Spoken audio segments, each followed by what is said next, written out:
Ladies, I am here tonight on the show. How's everybody doing tonight, ladies and gentlemen? Let me see here. So, Jesus Christ, I can't talk tonight. I think I'm going to start live streaming the Hangouts during at night. Today would have probably not been good because of the overtime.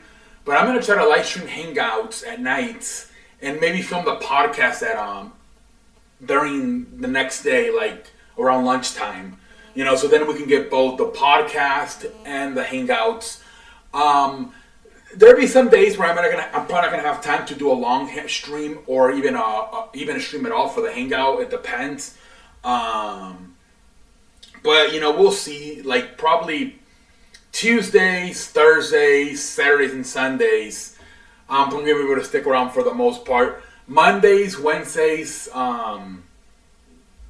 Fridays, because I do want to watch, the wrestlings. I want to watch the replay. I don't want to go to bed super late. So those days I might not do it, or I might do it faster. But definitely expect Tuesday, Thursdays, Saturdays, and Sundays for me to stream at least for an hour at night, do a Hangout. It's going to probably around 11 o'clock, 11:30. The plan is probably to do it from 11 to 12, 1 hour. And then do my podcast probably around 1 o'clock the next day. Maybe from like 1 to like 1:30 or something. And that way then I'm not rushing because I'm eating dinner. And then I come upstairs and then I'm not feeling too good because I'm too full from eating. And then it's kind of awkward, I'm starting to like fart and have to sit down and, so I feel it's better that I do a stream, Hangout where I can, it's more laid back, and then do my, my podcast the next day right before I eat lunch. So that is probably the future of the show. Like I said, some days there might not be podcasts, like I said, Mondays, Wednesdays and Fridays of wrestling, but the other days do expect at least an hour podcast. But that's the plan moving forward, probably. Podcast at 1 o'clock p.m. and Hangout live stream around 11 o'clock p.m. at night. All right, ladies and gentlemen, let's get ready with this podcast. Let's not waste any more time.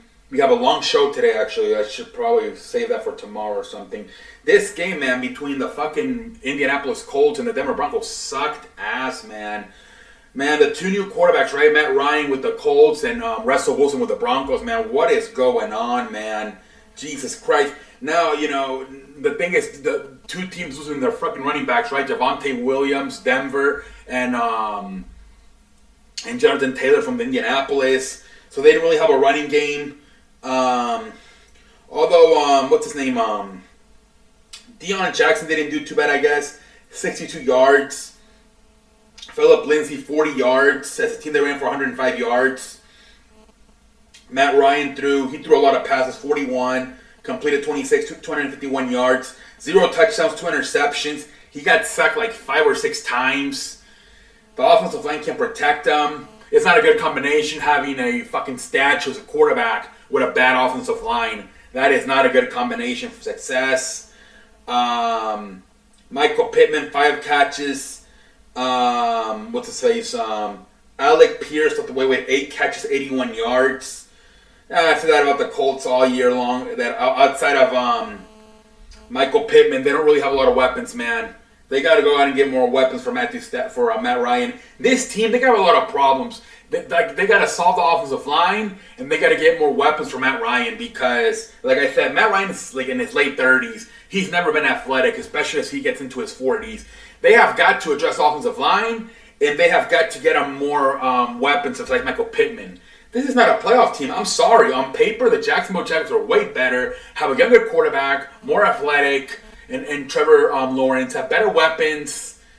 I think Jacksonville's going to win the division, man, honestly, man. Tennessee, maybe, with the experience, but they also have a shitty-ass quarterback in Ryan Tannehill.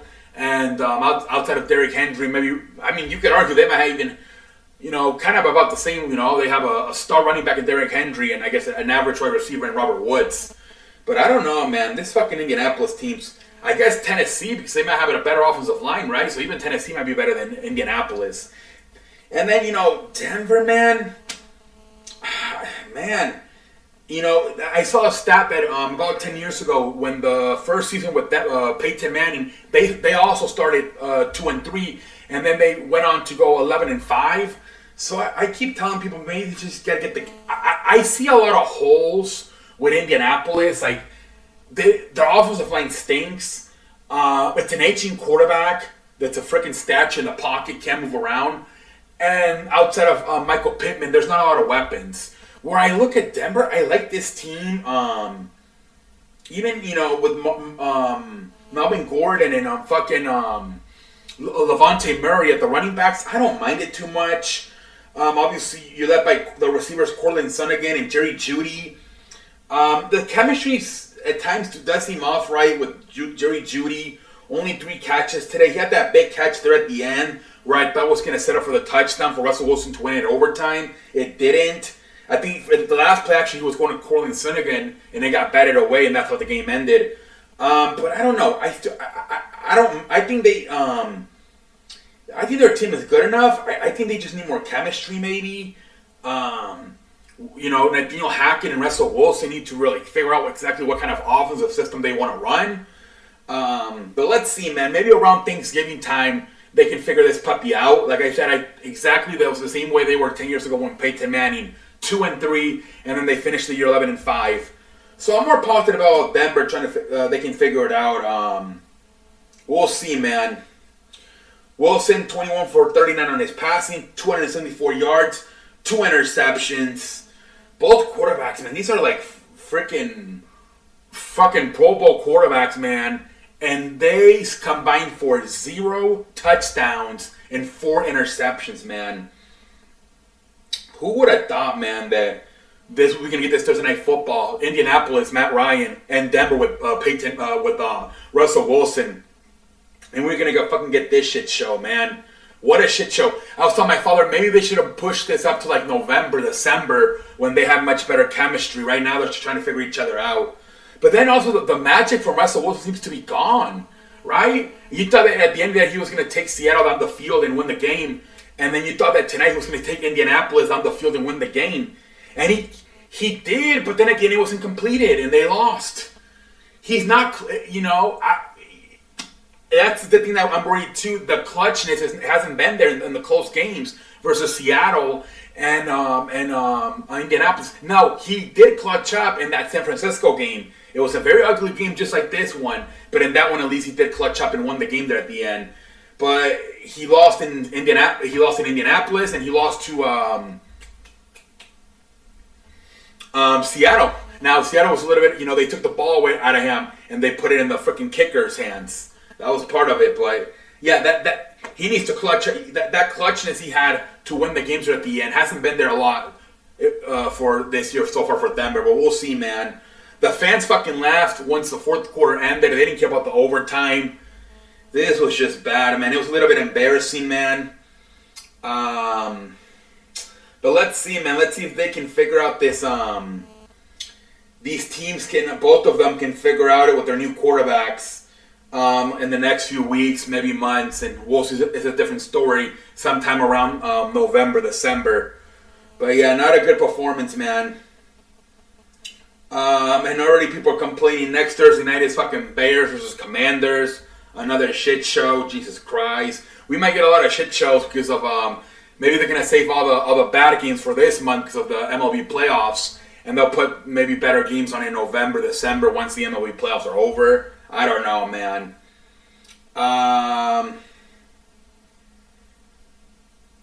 Let's see here.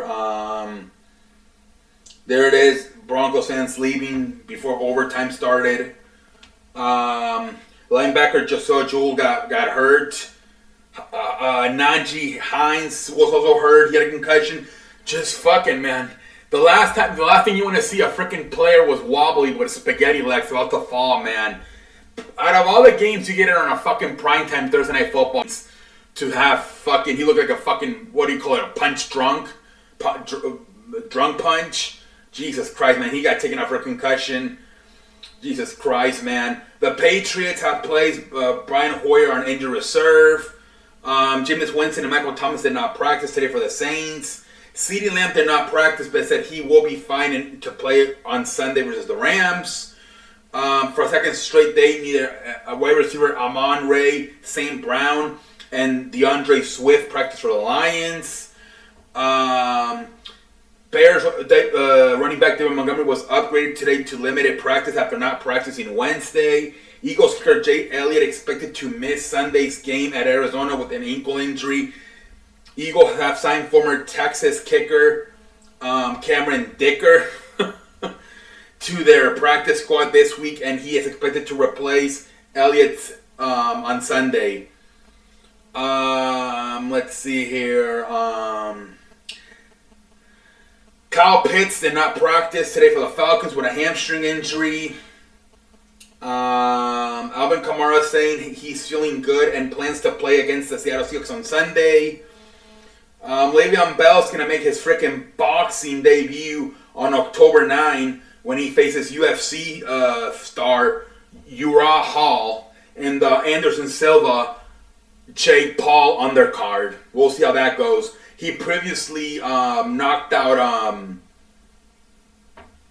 Adrian Peterson, I believe, back in, September? So we'll see, man. Now he's going to face a UFC fighter. But officially, Le'Veon Bell looks like he's done with the NFL and he's focused more on boxing now. Alright, basketball. Let's see if there's anything with basketball. Dennis Schroeder is back in Germany. He couldn't get a visa to come here to play, but he finally got it, man, and he will be flying tomorrow to the LA and joining the Los Angeles Lakers in training camp. Dennis Schroeder visa issues have been resolved, and he is set to fly to Los Angeles this weekend. Sources tell ESPN it's to be determined whether he will join the Lakers for the road game. And yeah, that's been a huge problem for a lot of people, the visas lately. I know in wrestling, a lot of people coming in from other countries like Japan, Mexico, have had it at the last moment cancel, or like, I can't make it to this certain event because my visa. So now Dennis Schroeder, an NBA player, missed the first few days of training camp because he didn't have a visa. Jesus Christ, man. Baseball, that better not become a huge issue for baseball because they got a lot of Latino and Japanese players. Jesus Christ, man. I can't believe they don't. I guess at the end of the day, you're normal, so it don't matter if you're a professional basketball player, professional baseball player. I guess the same freaking stuff applies to everybody else. You better go through the same stuff, the visa and everything. But Dennis Schroeder's been in the league for a while. He should have a green card. I don't know. Anyways, so I guess they have a new NBA countdown people. It's Richard Jefferson, Maria Taylor, Kendrick Perkins, Adrian Wojnarowski, and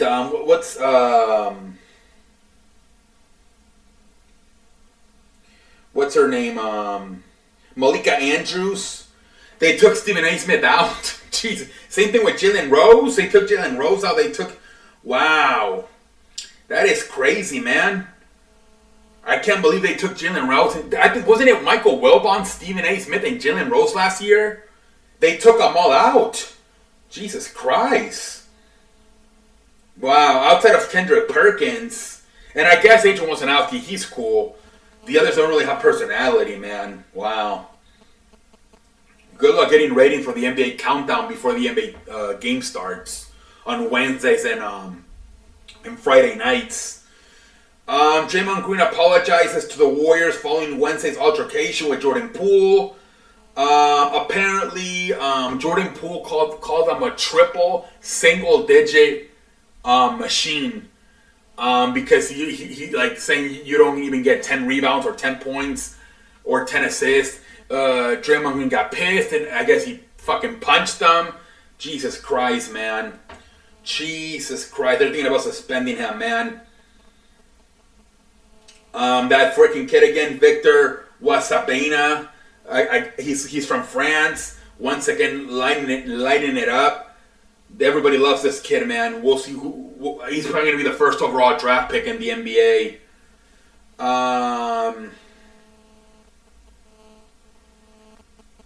The Trailblazers are picking up 2023-2024 option for guard Keenan Johnson sources tell ESPN Johnson played 25 minutes game after a ride. Okay, nobody cares. Yeah, this is what the thing about Victor Webbanasi, whatever the fuck his name is. There's on Google, when you Google him, it says he's 7'2", but on ESPN they're advertising him as 7'4". So I don't know if is he 7'2" or 7'4". If he's 7'4", that shit is crazy. That's almost as tall as what, Taco Fall? Jesus Christ. NBA reporting with Draft Express as NBA executives consider the transformation impact of 7-foot Victor Wembanyama could impose an NBA's tanking and trade market. His agent Wabana Najana insists there's no plan to shut down the projected number 1 pick. Oh, they want to shut him down? They want him to skip the whole season? Jesus Christ, man. That is crazy, man. LeBron James said they played a game last night, I believe it was the Phoenix Suns in Las Vegas, and he said he wants to own a team in Las Vegas. But Adrian Wojnarowski said the NBA plans to negotiate new television and collective bargaining agreement before seriously examining the adding of new teams. The possibilities of Las Vegas and Seattle are expansion candidates are real, but likely years away. So maybe like 2025, I'm thinking. But apparently LeBron James wants to put a team in Las Vegas. So I'm assuming by then he'll be retired. I'm assuming by then LeBron would be retired. But let's see. All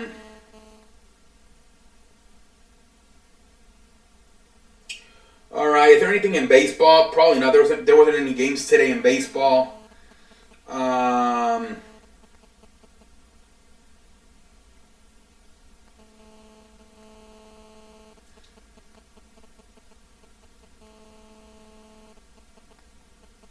There's some rumors the Astros could fire James Click if they don't have a successful run.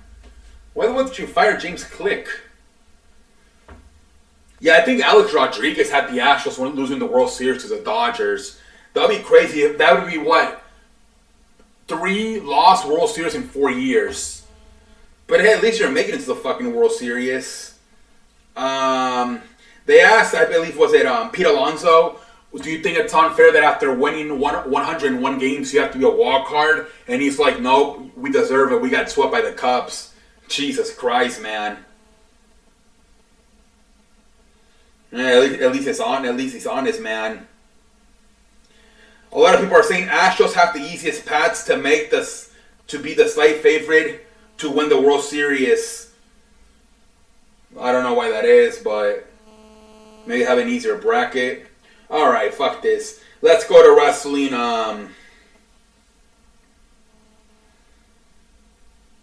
Gonna run out of battery on my phone. Jesus Christ, I gotta hurry up.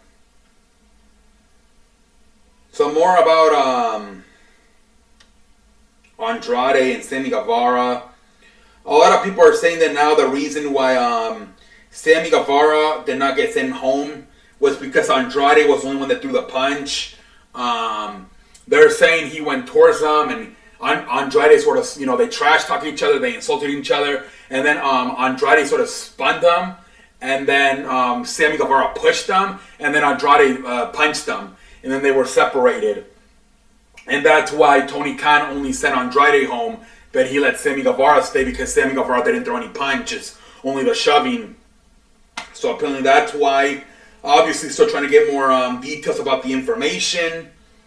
A lot of people, I think it was Dave Meltzer said, Andrade is just doing everything to get fired. He wants to go back to WWE. I think he wants to go back with his wife, Charlotte. So yeah, man, Andrade trying to go back to WWE, I guess, just trying to do everything to get fired. And like I said, his match is canceled on Friday on Rampage versus 10. The stipulation was if Andrade lost that match, he was going to be out of... he was going to have to leave AEW. So you wonder if that was true, man. And now they might just release him. They might just release him now, I guess. Alright, ladies and gentlemen. Let's do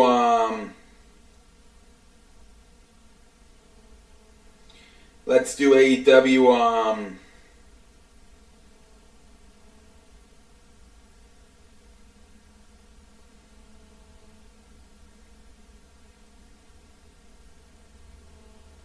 Let's do AEW Dynamite recap. Alright, man. So the freaking show starts off with fucking Wheeler Yuta versus MJF. For a minute, I'm like, this is a fucking normal match. And then I remember they actually have a feud going on the last few weeks. Freaking Wheeler Yuta attacked MJF in the fucking suite last week, and so I forgot a little bit. Usually, and this is where I just start off the show and just a match right away. I forgot about it. But great match, man. MJF fucking wins the match. His first match, by the way, since like May. So it had been a while since MJF had a match. After the match, it was crazy because Lee Moriarty comes out and MJF is thinking about possibly shaking Wheeler Yuta's hand, and Lee Moriarty comes out and attacks Wheeler Yuta from behind, and then Stokely's there with him, and then MJF is like, I didn't tell you to do this. I didn't tell you to do this. I didn't tell you to do this. And then Lee Moriarty is telling him to put the ring on and punch him in the face while Lee Moriarty is holding him. And MJF seemed like he didn't want to do it, man.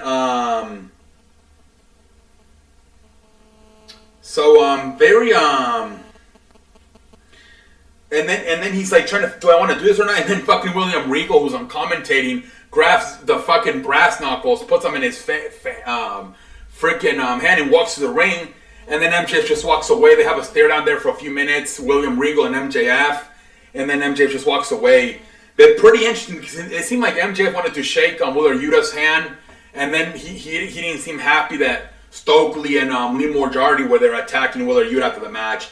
So pretty interesting to see where they go with that, man. Pretty damn interesting. Next match was fucking Jay Lethal versus Darby Allin. Another great match, man.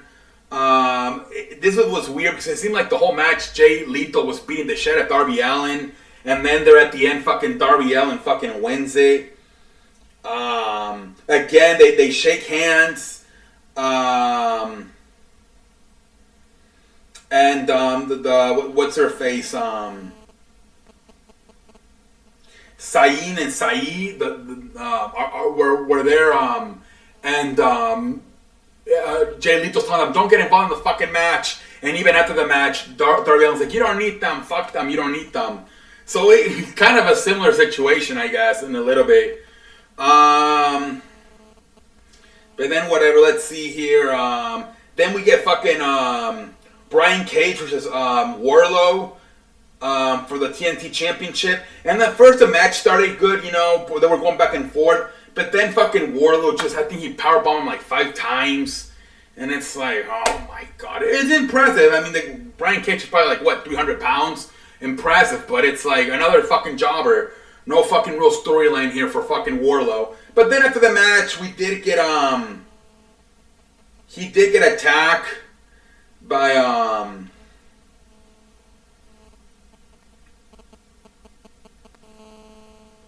he got attacked by I don't even know who the fuck they were, but then Samoa Joe comes out to help him out, and then FTR comes out, and it's possibly gonna set up a fucking at Gates of Angani, I think the fuck they were called. I don't even know. I think they're from Ring of Honor. But it's probably going to set up maybe an 8-man tag team match with FTR, Wardlow, and Samoa Joe versus them down the road. At least they fucking got FTR on the fucking show. Jesus Christ. And then Britt Baker did a promo in the backstage area saying that pretty much Saraya was not cleared by the doctors and shit like that. And then they freaking had a women's match. It was Athena and Wilgo Nalga and Toni Storm versus Jamie Hayter, Serena Deeb, and Penelope Ford. And then it was a good match, but at the fucking end, man, actually, Saraya and fucking, the match with Toni Storm and Willow Nightingale and Athena won, by the way. But after the match, they have a stare down Britt Baker and Saraya actually got a little bit physical there with fucking Britt Baker, but no body slams. Out there was just like punching. So maybe they'll have her do a match without having to take any bumps. I don't know.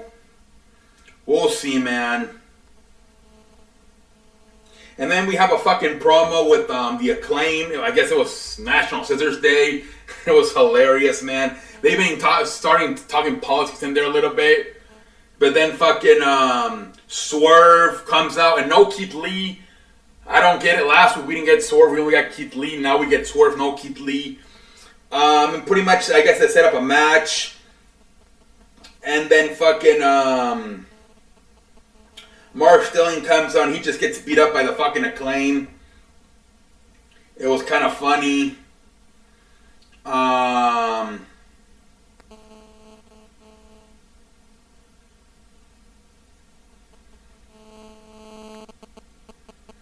And then we get fucking Rush versus fucking Hangman Page. Obviously, fucking Hangman Page wins. After the match, Jon Moxley comes out. And, you know, they do a promo. And Adam Page says, let's just fucking fight right now. Fuck it. And then I don't know what he told them. Something about your mouth's going to get you in trouble. Watch your mouth. You have 13 days. But they bleeped it out. I don't know if he told them something about what the whole CM Punk situation. Like, don't do that shit with me. I don't know. They bleeped it out. But it was pretty good shit, I thought.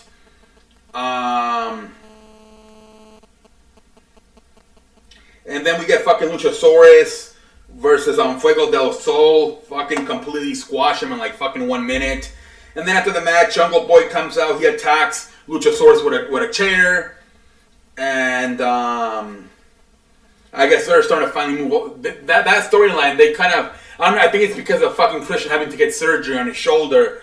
It's kind of slowed down, but I guess they're going to get back to it here on track here now. With I guess it's going to lead up to a match, I guess, between between Jungle Boy and Luchasaurus. They need to give him some microphone time eventually. Maybe have Luchasaurus and Christian explain exactly why at the end of the day Luchasaurus showed Christian over Jungle Boy. Jungle Boy did talk on the microphone. He said, "You were my friend for all my life, and at the end of the day, you prefer Christian over me." But I think they need to give him more time on the microphone. They gotta let the storyline bake for a little bit more. And then we get the main event, man. Bryan Danielson and Daniel Garcia versus Chris Jericho and Sammy Guevara. Very fun match, man. Very good match. Frickin' at the end there,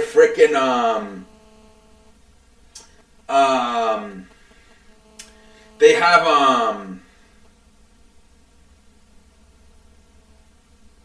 Daniel Garcia has Sammy Guevara in the frickin' submission hole, and Jericho hits him with the belt, the Ring of Honor belt. Fucking referee doesn't even realize she's still attending the fucking she's still asking fucking Sammy Guevara if he wants to tap out, and then obviously he grabs him and he pins him, and Chris Jericho and Sammy Guevara win.